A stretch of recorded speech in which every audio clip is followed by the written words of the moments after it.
19 қара сөз.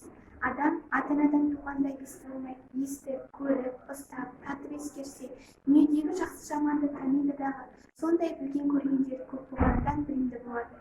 Естілердің айтқан сөздерін ескеріп жүрген кісі өзі де есті болмақ. Әрбір естілік жеке өзі іске жарамайды.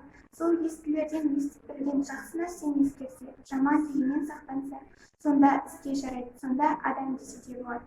Мұндай сөз ескенде шайқақтап, шалықтап, не салбырап, салғырттанып естісе, не естіген жерінде қайта қайырып сұрақ ұғайын деп түсінбаса, не сол жерде сөздің растығына көз жетсе де, шыға беріп қайта қалпына кетсе, естіп не керек. Мұндай сөз танымайтұғын ете сөз айтқанша, өзіңді танитұғын шошқаны баққан жақсы деп бір хакім айтқан екен. Сол секілді сөз болады.